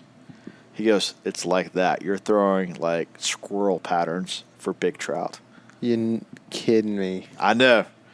It's this mythical thing. I've heard about it. You've never seen anything on it, though? Never heard anything about it because, there's stuff out there that the people in the know don't talk about. Yeah, it's tight lip. That I know about tight lip stuff. I think this might be one of those tight lip things. So we're talking baby squirrel patterns. Baby squirrel patterns for big trout. Because they're falling out of the trees. I'm about to go home and tie some sugar glider patterns. My goodness. It sounds pretty epic. It really does. I'm like, dude, that sounds awesome. I might have to try it. That's crazy. But I will say the big mice patterns at night, northern Arkansas, legit. That's done cool. that. I think about it all the time when it's cold. I'm like, oh, I need to go back to Arkansas go night fishing for mice. Yeah, man. It's cool. Well, I'm going to stay in Arkansas, but we're not going to catch fish that big, and that's okay. We are going to use squirrel patterns, but it's a game changer and just little squirrel strips. But so I as well wanted to avoid a certain place that you mentioned. Last 4th of July, me and the wife wanted to go do something cool. We love being on the river. We both love to fish. What are we going to do? You know, like the hill country in Texas is much further away than, you know, some of that lower Ouachita, Ozark stuff. So we decided, you know what? I'm going to pick a random river in central Arkansas, and we're going to go there, and I'm going to try to catch some smallmouth. Yeah. And that's what I did. Went to the Cossatot River in central Arkansas. I didn't want to guess that, but I was like, dude, he went and fished the Cossatot. Yeah, I did, man. It was in my mind. I was like, that's what he did. Well, that's cool. I'm glad somebody else, I mean, of course, I figure you probably would know, but like, I had never heard of it. Looked it up a little bit. They're like, yeah, there's smallmouth there. And I go and catch smallmouth, you know, and it was cool. It was the 4th of July, beautiful weather, all right, nobody around, and I'm catching smallmouth on a 5-weight. On a fly. Yeah, that's America right there. Dude, that's what it's all about. And we're down some gravel road in the middle of central Arkansas. You know, there's banjos playing in the background. It's just sweet. You know, that's what it's all about. There's sparklers and Bud Light and hamburgers. Dudes and wife beaters, but God bless America. We saw an 8-foot timber rattler while we were there. I mean, it was a cool trip. Dude, that just gave me the heebie-jeebies. Sorry. They don't go in the water. You'll be fine. You showed me a picture. It's pretty dirty. Yeah, but yeah, dude, the Cossatot River, central Arkansas, go there. Just not while I'm there. I did the same thing, you know, trying to avoid said river that hasn't been said. Yeah. And we did this maybe it was last spring break. No, maybe 2 spring breaks ago.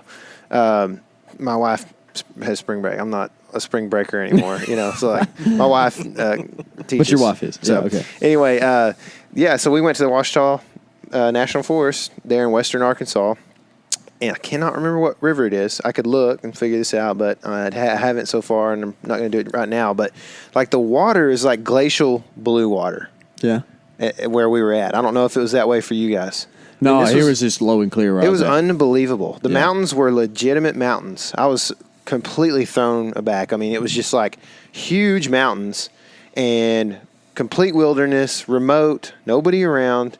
We drove for an hour down National Forest roads and we saw 2 vehicles pass us for an hour of driving.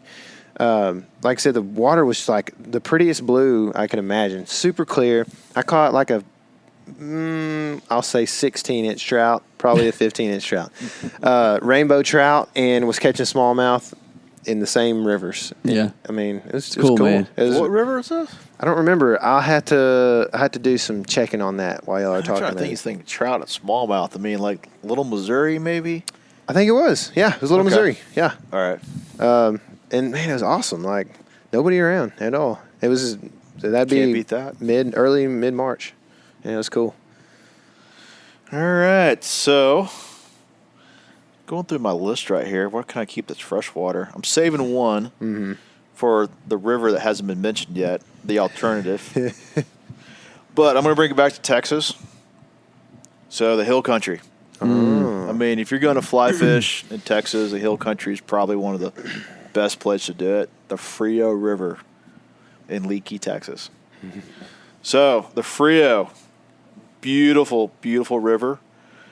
There's a reason why it's called the Frio. It's cold. Trying to catch bass when it's cold. It's a little on the difficult side, especially when the water is as clear as the ice in my whiskey right now. You know, so went down there with my dad. We went in November about 2 years ago. I was like, it pops. So my dad taught me to fly fish. He loves to do it. Says, let's go down the Nueces. We're in a cabin. So he found us a cabin outside Leakey on the river. Beautiful, big old cypress trees lining the bank. Water's 9 feet deep, and you can count pebbles on the bottom, and it's cold. I have never been so frustrated with bass in my life. Really?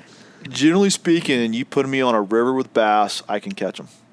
I mean, it got to the point where I was drifting a 12-foot leader with 6X fluorocarbon and a shad pattern underneath it from like 50 feet up in front of a fish. And they would like look at the fly and move aside and then move back in.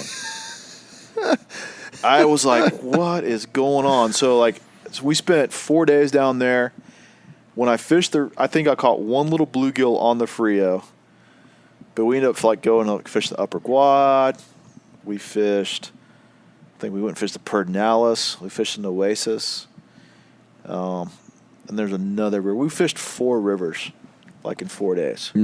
But we were based on the Frio, and that's where I had the most frustrating experience ever. Yeah. So I will say the Frio, beautiful scenery, great place to go tubing. Fishing, not so much. So I had my bachelor party at the Frio and had a similar experience. So I just went to catching long-ear sunfish and had a blast. Yeah. So I'm going to take us a couple rivers north and go to the Llano. And Beautiful place. Yeah, this is one of those people may get mad at me for talking about it because... Dude, there's no secrets on the Llano. Dude, but comparatively to the other rivers, it doesn't get the pressure. You don't see the folks. You don't get the tubers. That's the big thing. Yeah. You don't get those water sports folks Right. and the parties.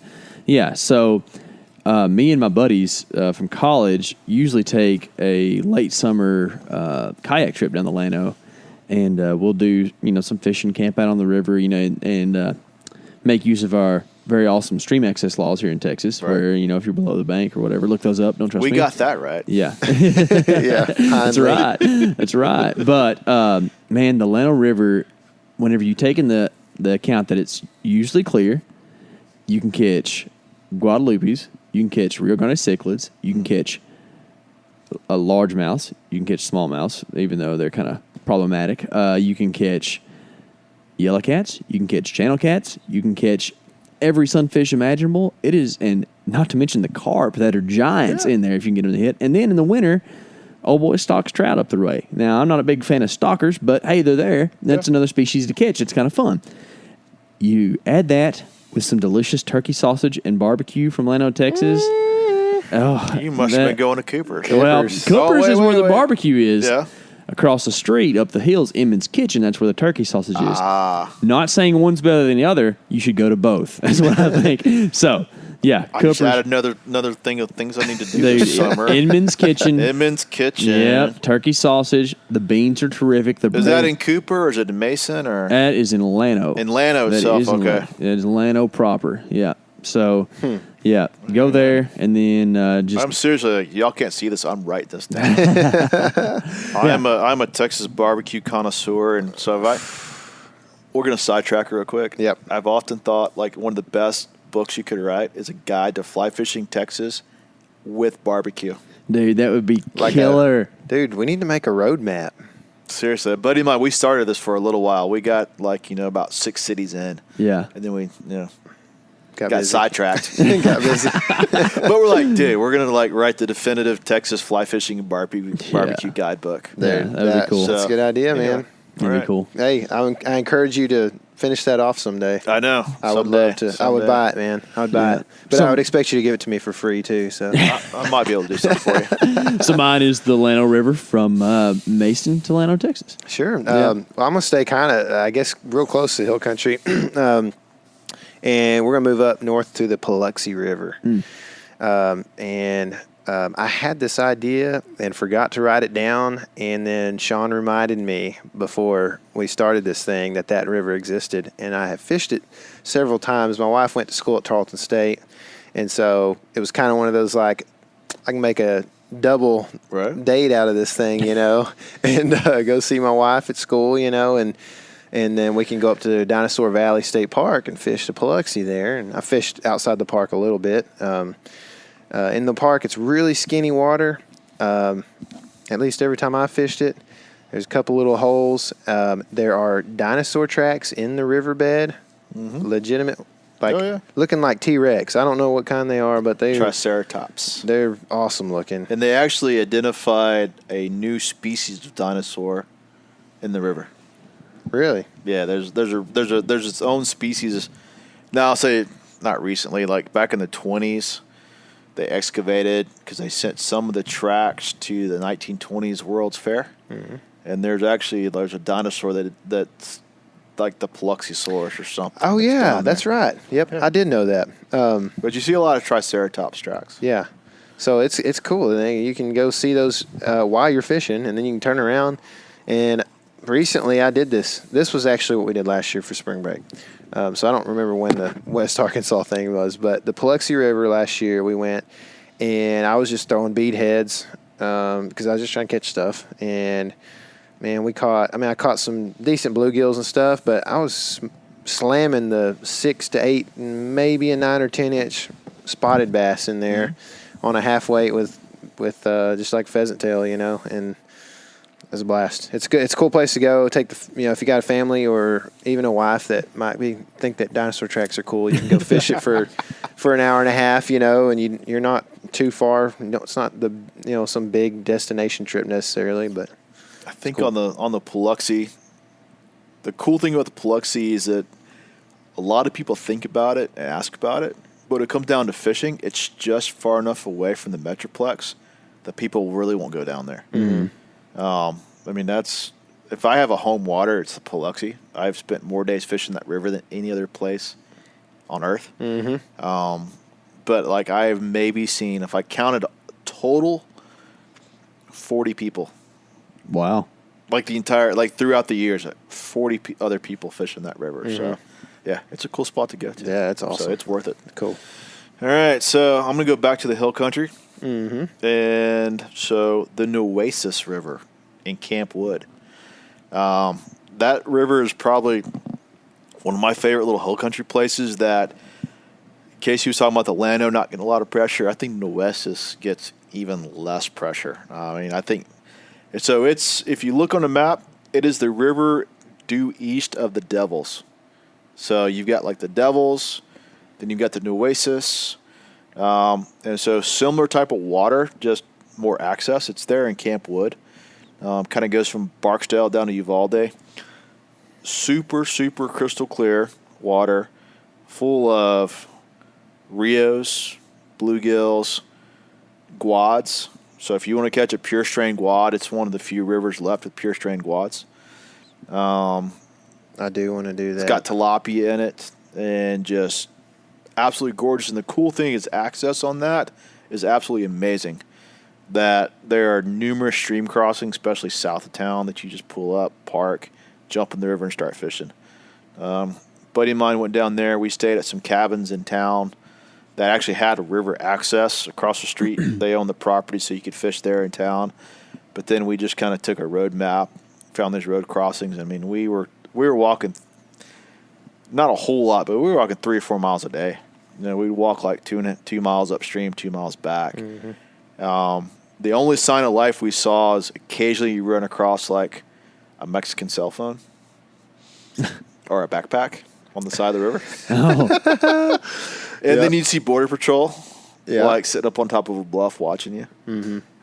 But that was it for human contact. Yeah. We saw more hogs than we saw people. That's killer. Dude, that's cool. But yeah, it's that sounds awesome. if you're trying to figure out where it's at, so if you were to go down to San Antonio, it's like an hour and a half due west of San Antonio, and just absolutely gorgeous piece of water, kind of rugged. It's on that Chihuahua Desert, but zero pressure and great fishing. It's cool. That would be cool. So I'm going to go to something that has a ton of pressure. So we're talking about Llano a while ago. We're going to venture back in the hunting realm here. As a young teenager, I thought it was cool to go on dailies hunts whenever I was a kid.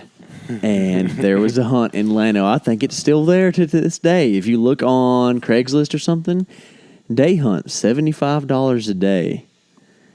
Don't even think about it. All right. I'd say most day hunts that are $75 a day might not be worth it. Yeah, it was bad. So, point is, this place was terrible. If you want to go have the hill country experience, do it. But, man, day leases in Llano, or anywhere for that matter, but my experience was in Llano. Don't cheap out on the day lease, man.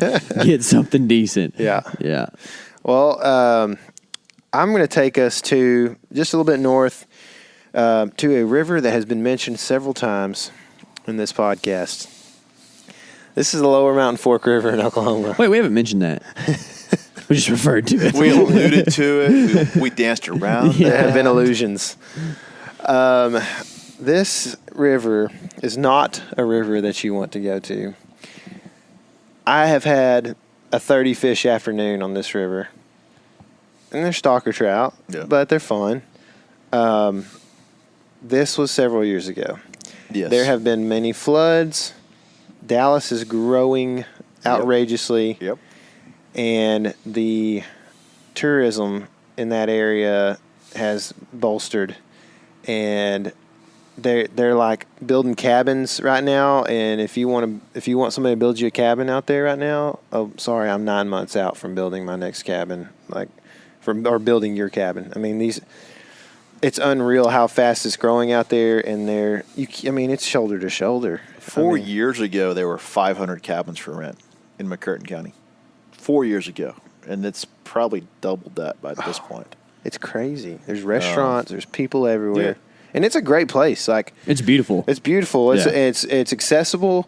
It's kind of wild, but growing less by the day. At the end of the day, there's only like 2 miles of trout water. Mm-hmm. Yeah, and that's being generous. Yeah, that's being generous. There's 2 miles of water to fish, and you're going up there. And I have gone up to the evening hole and counted 40 freaking people in a 200-yard stretch, stacked in there for not moving for 2 hours, just casting the same spot, and you're like, there ain't no trout. It's funny that when I started working in fly shops, going on like 15 years now, that the first 10 years, Broken Bow was definitely a place that people went to. People asked about it. We had regulars that would come in here and they're buying flies, buying leaders. They're going to Broken Bow every weekend. Mm-hmm. I'd say in the last 2 years, it's gotten to the point where now my Broken Bow customer is, I've never been up there. I want to go check it out. They buy flies, and then they never go back again. Mm-hmm. And I think it's just gotten to the point, it's just like not enough water and too many people. Yeah. So I'm going to vote Broken Bow. Unless you're going to go in the middle of the week, like during the school year. In terrible weather. Yeah. That's the only time I go up there. Yeah, I still feel like that with the floods they had, it just blasted some trout out of that area. Yeah. I mean, there's just not the numbers that there used to be, and the river actually changed its course, so they had such a violent flood. Yeah. So I will give something a little bit anecdotal and give a little sunshine to the rain here. That's the lower Mountain Fork. Have you ever been to the upper Mountain Fork above the reservoir? I have gone up there to fish the Narrows for sand bass. Okay. That's the most I've done, but please expand upon. Just downriver from the Narrows, I believe, I found a hole down there, a little shady hole. I pulled out a 3-pound channel cat and about 4 largemouth out of this hole. Never seen a fly in their life. We're just as eager as it gets. Yep. And it was so cool. And the reason I was there is because the lower was intolerable that day. Yeah. There's too many folks. Yeah. And it's cool, but I can do that here. So I'm not going to make the trip for it. But just so you know, there is more water to go to. Mm-hmm. So that's it. Well, I'm going to add to this because we like to follow our paths. Yes. Yeah. If you take the lower Mountain Fork through Zone 3, down past Highway 70, it eventually hits another river about 20 miles called the Little River, which the Little River then flows east into Arkansas. Mm-hmm. I will advocate for the Little River. I've done that float trip several times. I've got some friends that have a house at the Little River Club outside of it's not DeKalb, that's in Texas. DeQueen. Mm-hmm. So outside DeQueen, there's a Little River Club.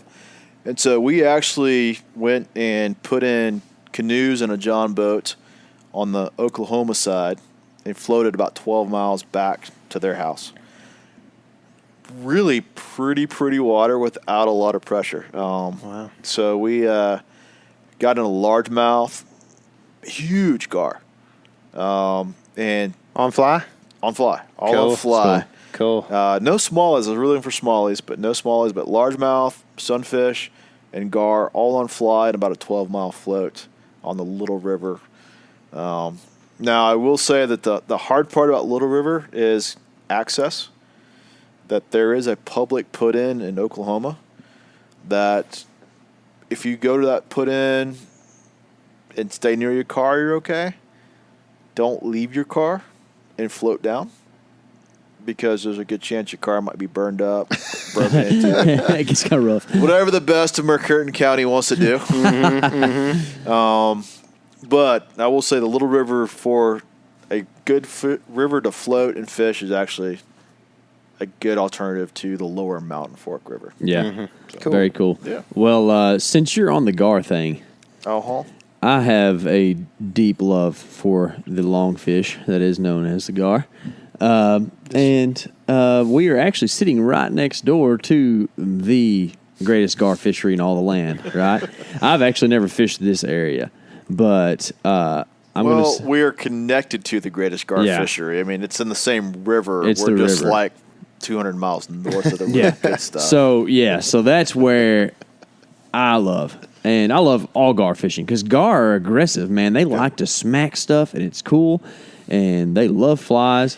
I've done both fly fishing and conventional for alligator gar. I can say that it is really, really tough to sink a hook in an alligator gar's jaw with a fly rod. I've not had a lot of success. I've caught some small ones.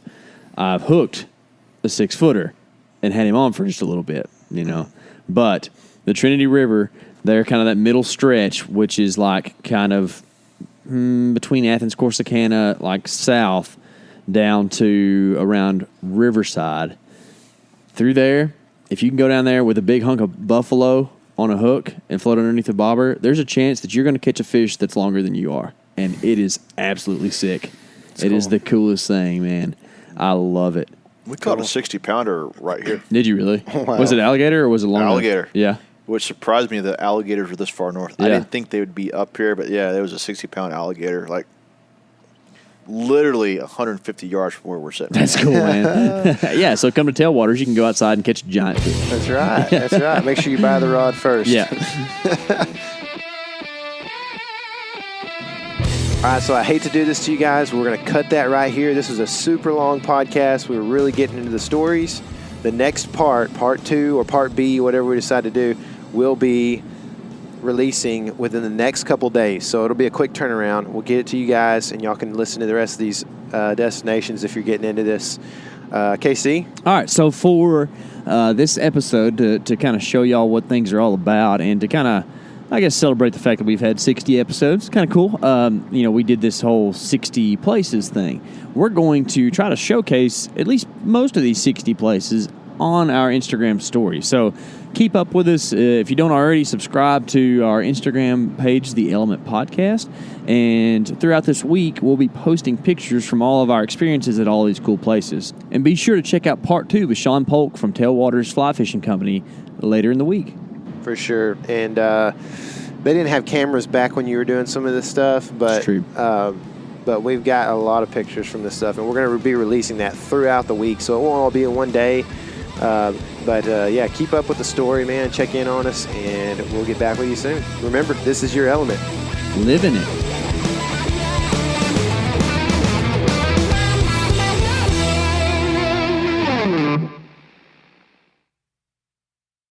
Hey everybody, listen up. I got mega huge news. Meat Eater Live is heading back out on the road. That's right. Join me and the crew. Clay Newcomb, Cal, Yanni, Spencer's going to be there. Phil the engineer's going to be there. Meat Eater Live headed back out. Now, when you get every ticket, okay? Every ticket you buy, you get a signed copy of our new Meat Eater Outdoor Cookbook. This tour is celebrating the release of the book. Buy a ticket, get a signed copy, Meat Eater Outdoor Cookbook, wild game recipes for the grill, smoker, camp stove, and campfire, which I'll point out is a $38 value. Here's where we're going to go. April 23rd, the Mesa Arts Center in Mesa, Arizona. April 24, the Balboa Theater in San Diego. April 25, the Grove in Anaheim, California. April 27, the Crest Theater in Sacramento. April 29, the Union in Salt Lake City. April 30, the Egyptian in Boise. May 1, the Wilma Theater in Missoula. May 2, the Bing Crosby Theater in Spokane, Washington. May 4, Revolution Hall in Portland, Oregon. And May 5, the last day of the tour, Pantages Theater in Tacoma, Washington. For tickets and more information, visit the events page at themeateater.com. Hope to see you at the show.